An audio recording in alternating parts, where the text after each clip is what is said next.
Hello again, ladies and gentlemen, I'm Joe Hendy from Android Authority, and in this quick video we're going to take a look at Android 5.1 Lollipop. First, let's talk about the changes to the system volume. There isn't a classic silent mode yet, which may make some people mad, but they did improve on what was already there. For starters, you can now see notifications while in no interruptions mode, and I guess that's a step forward. You can also now see the icons next to no interruptions mode and priority mode. This will help those new to the OS discern which mode they're actually in, because those same icons appear in the status bar once selected, and that's a nice touch. The last thing they did was give you the ability to get to the system volume anytime, anywhere.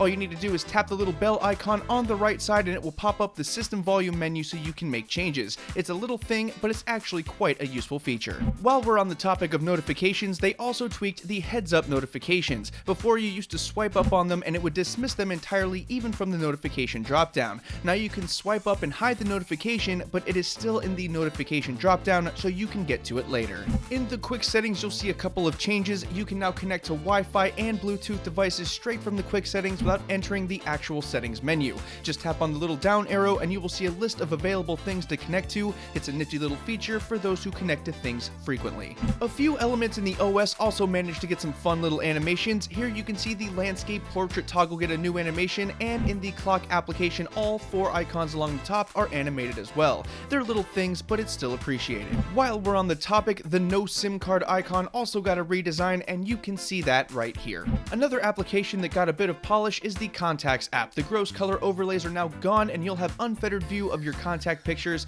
The little icons and buttons do change colors depending on the color of the contact picture or of the color of the contact itself if there are no pictures. Screen printing is a feature that lets you lock people into an application, and it's great for kids or people who are borrowing your phone. The screen pinning instructions are slightly better worded now, and the explanation is as well. Otherwise, the feature works pretty much as it always did. Some of the other things that were added is HD voice for select devices on compatible carriers. I was unable to test this feature, but I have used HD voice calling before. It sounds way better than regular calls, and they're also a bit clearer and louder. Another feature that got added was device protection. Again, I couldn't test this one because it's not available for the Nexus 5 yet, but the Nexus 6 and Nexus 9 should have it. Essentially, it makes you log into your device even if it's factory reset, so people who steal your phone still can't access it even if they factory reset. There were a metric ton of under the hood changes that amounted to about 14 or 1500 total. The dreaded memory bug appears to have been fixed, which is great news. There have been a number of optimizations, bug fixes, and performance improvements.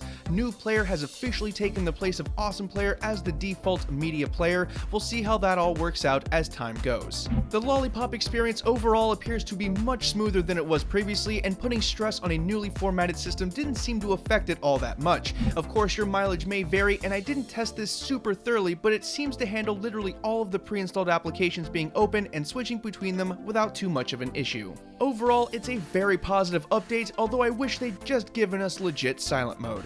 And that about does it for this video, folks. If you haven't already, don't forget to subscribe and follow Android Authority wherever Android Authority is. As always, thanks for watching, everybody, and have a wonderful day.